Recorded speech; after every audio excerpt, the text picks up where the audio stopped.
So, when you've completed your soul searching assessment and you've discovered that you're perhaps doing what you're supposed to be doing, but maybe in a different company, a different team, somewhere else in your industry, here's the blueprint for moving over.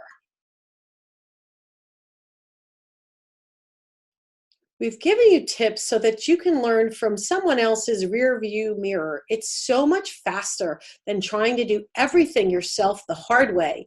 And if you download the blueprint that I've provided, you'll be able to follow along step by step so that you can have access because when shift happens, you are not alone. I can absolutely help you because I want you to shorten your learning curve and replicate others' path to prosperity. Why do things the hard way when you can follow Paul's success story for moving over, just as one quick example? So my friend Paul followed me around for probably a good 5 years before he ever signed on as a client. He participated in my workshops, listened to my webinars. He was definitely interested, but he had been in a very successful 20-year career in sales in the publishing industry. But like so many others, his company was sold and he was suddenly out of a job. And he finally confessed that for the next 10 years, he felt like he bounced around and had about 5 different jobs and just couldn't get traction. So one day he decided to finally sit down and focus and join both my coaching program and the Rock On Success Mastermind. And what we discovered first off is that digging into his strengths was really important because we had to figure out the reason why the disconnect from the prior positions because we didn't want to repeat any frustration.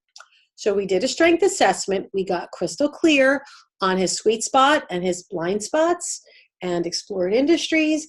And we uncovered that he loved two things. He loved strategic selling and networking with people, but he also had a very big emphasis on the environment. He was green through and through. He was all about conservation and energy management. And so he ended up getting a job in the commercial solar energy business as a strategic salesperson. So when we started to work together, Paul was working one-on-one and joining the mastermind group twice a month, getting advice from a personal board of directors. And that was part business strategy, part networking, part referrals, and part group therapy, they tell me, which is pretty fun. And you can see here, Paul and Bill Dorff, one of our members, and I had a wonderful day supporting charity out at a golf outing. And there's a picture of Paul holding up a postcard from a trip he was trying to manifest. We did a vision board workshop, and in January, Paul said that he wrote 272K on his rock, and I didn't understand what it meant. The most he had ever made was 271, and he vowed that this was going to be the year he would beat his prior record.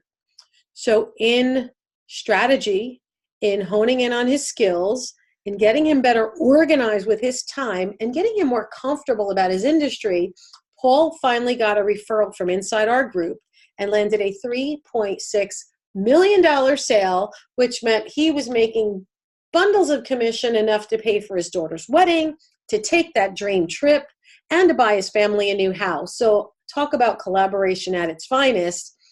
We found that he gained traction and was able to grow his team. So moving over had great implications for both Paul and his family, and it can for you as well. So here is some great advice from Paul.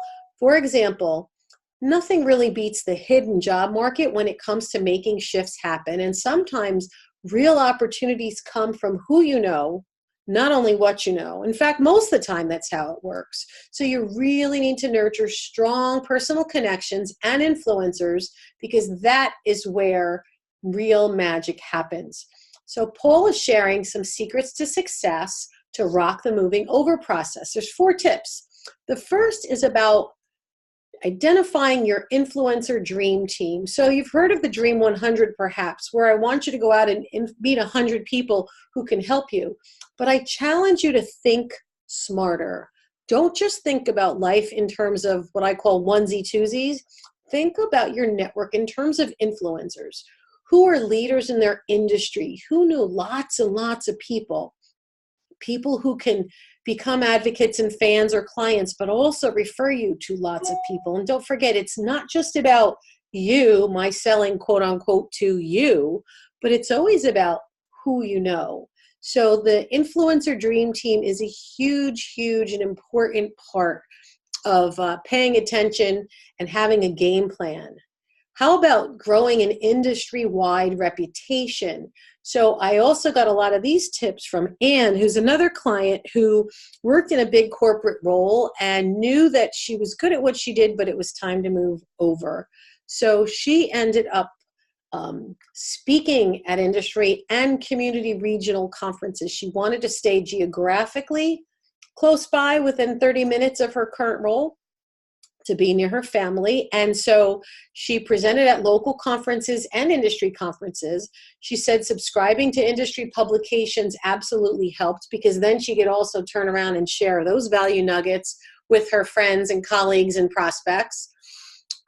Publishing on LinkedIn, posting on LinkedIn, expressing your point of view. So not just sharing without commenting, but making sure that you add your own secret sauce advice, your flavor to a recipe for someone else's success.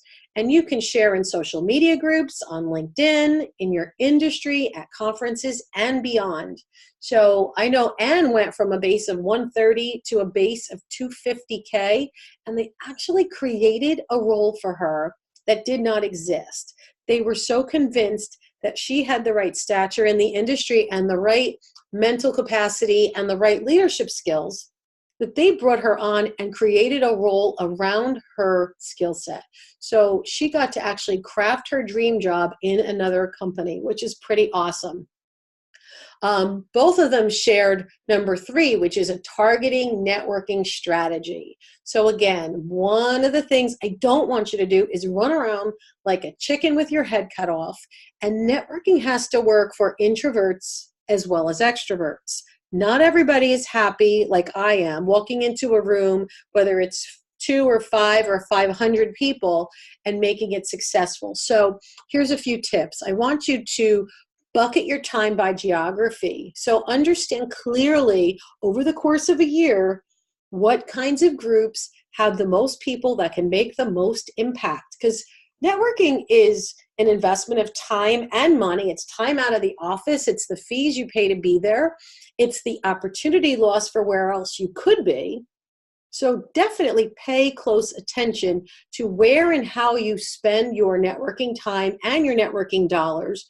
Volunteer, join committees. So I'd rather see you have a more targeted, smaller networking strategy than shotgun all over the place and running like a chicken with your head cut off. Another really great tip is to not only network by creating events that you want, but I have seen amazing success in going to other people's events. And I've included a list of 50 places to network because I want to spark ideas in your imagination where you can uncover some gems of some great opportunities, people who would be more than willing to help you or get to know you. But you have to block time for the networking and for the follow-up. If you cannot follow up, do not waste your time. Do not leave your desk. Do not run around and never follow up with folks. That's the kiss of death, and it ruins your reputation. And speaking of follow-up, number 4 is fortune is in the follow-up. I'll share a quick story that can help you. I already mentioned about leveraging existing events. I went to a women's leadership luncheon for a major accounting firm, and it was awesome, and the speakers were great, and it was a panel of folks that were all given recognition awards and Q&A, and I went and took pictures, and I tweeted about it, and I did a little Facebook Live, and then I made sure I met each of them after and invited myself to write a blog and asked if they would be willing to let me quote them, and of course they were, but one person really stood out, and we developed a friendship. She ultimately loved the article, hired me to come speak for her professional women in construction group, which was awesome. And then from that keynote ended up becoming 3 and 4 and 5 other speaking engagements in front of organizations and paid training and workshops in some of the big, huge Fortune 500 programs and companies within the group. So it was the gift that kept giving, and it wasn't even my event. I went there, I supported the organizers, I gave a shout out and honored the nominees. I was not an organizer, I was not a recognized attendee. I literally just went and participated. But I leveraged all of their notoriety and honored them and shared education with their tips in mind, giving them full credit. And so you don't have to be the expert to become the expert and share expertise. Again, building goodwill, building relationships, but have your CRM and your email marketing organized. Make sure you nurture, make sure you give value. You can imagine it goes a lot further when I'm sharing information of other experts than if I were to sit and just constantly pitch you stuff that I have to sell. That is such a turnoff. So again, give value, educate. Again, if there's 10 contacts with folks, you're supposed to be giving value completely in 6 of them. 3 of them can be more closely aligned to a specific program or promotion or event, and then 1 is an ask. 1, if you want to think of it as hard sell, but 1 ask, but you've already encountered them 10 times before you're able to really come in and ask for a sale. And that's fair because you want people to know, like, and trust you, and you need to earn that trust. So again, publish, attend conferences, have a networking strategy, bucket it out so you're spending your time wisely. Don't run around like a chicken with your head cut off. Block time literally for follow-up following your events. Put it on your calendar. So you have your budget, your time for the event, and the follow-up. Dedicate the time after and extend people to join you for an in-person or a virtual coffee. And I will actually throw in a bonus training of how to rock your virtual coffee. I'll teach you how to set one up so that you can use that to get quality FaceTime over Zoom. Sometimes it's hard when you have to run around driving to people. I'll help you schedule virtual coffee so that you can spend 15 to 20 minutes talking with someone, getting to know them, and really rocking your success by being inquisitive and getting to know them and being focused on them and caring about them. Because after all, that's when the magic happens. And by the way, if you like what you're hearing and you would like to brainstorm and share with me your best tips or your questions and challenges about moving over, you can go on this 50 best places to network. Please use it to spark ideas. But even more importantly, if you have questions or want to share more about you and your success or your challenges with moving over, you can click the link here and book a call. We can't wait to get to know you better and hear about your success, or join the Facebook group where you can shout out and share and ask and make your own personal networking connection. So again, rock your blueprint for moving over.